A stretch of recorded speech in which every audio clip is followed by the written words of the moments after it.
Do you ever see someone standing by themselves and you think, oh, okay, I've got to go and talk to them. Oh, what am I going to say? Oh, damn it, I took too long. Or maybe you do go up, only for the conversation to fizzle out faster than you can form the phrase, fiddlesticks. Here's how to stop that from ever happening again, starting with the 3 C's rule.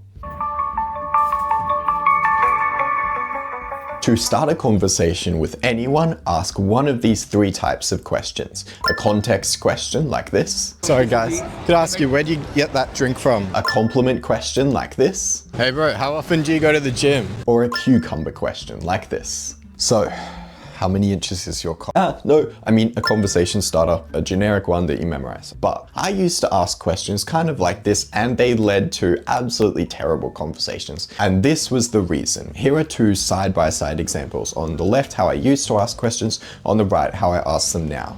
Would you go up to the guy who looks happy? Or would you go up to the guy who looks like me when I found out that the Easter Bunny is actually banned in my state? Rabbits are banned in my state, apparently, so. And this brings me on to the face first rule. Before you worry about fixing anything else, the very first thing that you should fix is your facial expression, i.e. smile. Because you could get everything else right, and if you've got a bit of like a worried scowl on your face, people are not going to talk to you. Once you do that, then you can worry about the other stuff. And smiling will help you with all the other stuff as well. So back to the 3 C's rule. Here are some questions you could ask, because I don't want you to rely on these too much, because again, it doesn't matter if you just have confident interest, but you could ask this. Hey man, what have you got there? It looks pretty good. Is it food? This one? That's a context question. Here's another context question. What do you think is the best clothes shop here? Here? These are good, they're easy to think of, they're easy to get into the conversation and out because they're quite light, you've got a reason there. And then even better than these though, if you can think of them, is compliment questions like this. Hey bro, that's like such a good fit you got on there. What do you think is like the best clothes shop around here? But those are a bit harder to think of. And then the one that you can reliably fall back on if you don't have anything else, which is still very good, is stuff like this. Hey bro, I'm making a YouTube video. Could I ask you, what's the highlight of your day today? Getting this hat.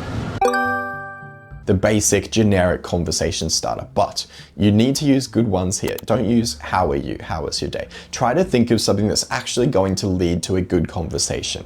That's why what's the highlight of your day is so good. The highlight is going to be something good that they want to talk about. Same with what do you do for fun? It's something they want to talk about. What are you looking forward to next?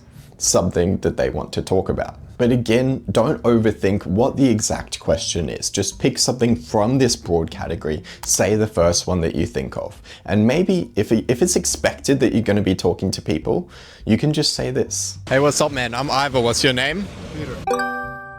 By the way, with a generic conversation starters, you're not just going to go up to a stranger on the street and be like, oh, hey, how was your day? You need some reason to do it. So that's where you use the context or the compliment. If you're talking where it's expected that you're going to be going up and talking to people, that's when you use those. Okay, now you know what to say with the 3 C's rule. You know how to say it with the face first rule. Now there just comes the hard part, actually saying it. You're probably wrong about when you should start conversations and when you should stop them. I was wrong, and it led me to make excuses which stopped me starting conversations and made me stop them too early. You should not start a conversation with someone if they have headphones in, if they're walking really fast, if they're clearly doing some activity which is like taking all their concentration. If they're in a place where you wouldn't want to be approached, or if they're doing something which you wouldn't want to be approached doing, if they're having a really passionate conversation with someone, and if they're scowling and holding a knife. Otherwise, starting a conversation is fair game. You don't have to know them. You don't have to have seen them before. You can go up to people in groups, you can go up to people by themselves, you can sometimes even go up to people who are on their phone if they don't look super engaged. You just have to assume that people want to chat. The idea in our society that you shouldn't bother people, not even bother, interrupt people for 30 seconds is absurd, and it stops people from connecting with others. You don't have to talk to strangers, but just talk to people who you're around more often. Just talk to them. And if they reject you, they know nothing about you. It's not a rejection. It's just a, no, I don't want to talk right now, which is so fine. And by the way, if they reject you when you're walking away, remember the face first rule. Have a smile on your face. That's a cool jacket. They didn't hear me. Okay, all good. Yeah, have a good day. But more often than you think, people will want to chat. Whether it's strangers, whether it's just people around you. If you've gone up to a group at a social event that you're at, they're probably going to include you. And even if a group doesn't include you, by the way, everyone now in that group knows that you're interested in talking. And so one person might have wanted to talk to you, but they just didn't feel like they could in a group. But maybe they'll come up to you later.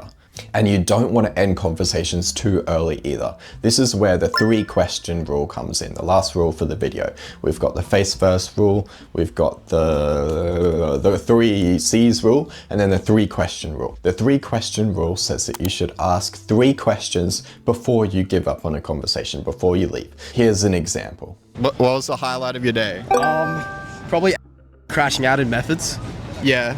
Yeah, it was pretty good. What did you do? Yeah, he just started swearing and slamming his head on the desk. Oh. Yeah. Oh. Does he look like the type of guy who slams his head on the desk? You know how people have that look? I don't. I don't. No comment. It's gonna slime me out. Okay. We'll go away before anyone find out. Responsible student. Okay, he's a responsible student. See you guys. They weren't asking me questions. I had to ask 3 questions. And after the 3rd question, I didn't make it a big deal. I just slowly ended the conversation and walked away. It was fine. See, if I had just stopped straight away after the 1st question, the conversation would have died right there and it wouldn't have gone any further. And maybe the other person wanted to talk to me and they just didn't know how to follow up on that. So you've got to give it 3 questions. When you're starting a conversation with anyone, you have to take responsibility. And if you are bothering them, if they don't want to talk, you'll just be that nice guy who came up and interrupted you for 30 seconds, but then they got the hint and they left pretty quick. If you get a really strong negative response I don't know, then leave earlier. But otherwise, if it's just neutral, do the 3 questions. You now know when you should start a conversation, which is more often than you used to. All your old excuses are no longer valid. That being said, there's some more confident strategies here. I wasn't just gonna leave you with that, don't worry. 3 ways to have the confidence to go up to someone, say something, whatever it is. 1, create rules. I have a rule, roughly. I don't know how accurately I follow it. I'm not perfect. But if I see someone standing by themselves, I'm standing by myself. We're both at a social event where it's expected that we're talking to people, I'll go up to them, straight away, as soon as I see them by themselves. When you create rules, you don't have to make choices every time. The choice is already done for you. You just follow the rule.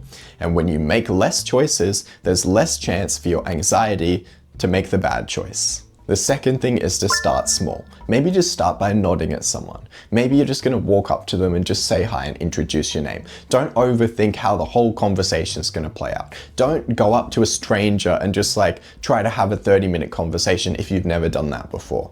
Just start small, start with something achievable, and it will often snowball into that good stuff that you want to get to, the 30-minute conversation and a new friend. Because if you go up to someone, you just nod or you just have a very quick conversation and then leave, you can always go back up to them later. You've now expressed interest, and then they might now come up to you as well. The third thing is know that you should do this. Know from all the stuff I've said earlier that people do want to talk to you, and people are more open than you think. Beliefs are not changed overnight. If you get told something that you strongly believed, even with all the evidence for it in the world, you're not going to believe it. And so what you have to do every time you feel any kind of anxiety, you just have to remind yourself of these reasons I've said and just go come on, it's worth it. Just do it. Number 4, hold something. Don't hold a knife like before. Hold maybe a glass of water, hold a muesli bar. Whatever it is, it'll make it less awkward. And you can just have a bite or have a sip whenever there's a bit of a silence to give yourself time to think. And most importantly, number 5, the face first rule. If you are smiling, if you are showing confident interest, it does not matter what you say. It doesn't matter how awkward you are. People are going to want to talk to you, or at the very least, they're going to be happy that you came and talked to them. They're going to like you. Use these 5 strategies and you will go up to people, you will talk to them more often, and you may have an amazing conversation. You might learn something new. You might make a lifelong friend. And even if you get rejected, although it's not really rejection, you're gonna be more confident and no one will have been hurt. So the only question left is, are you gonna make a specific plan of what you're gonna do next? You're gonna make some rules? You're gonna reflect on this stuff? Or are you gonna do nothing? Hope this helped. Have an amazing day.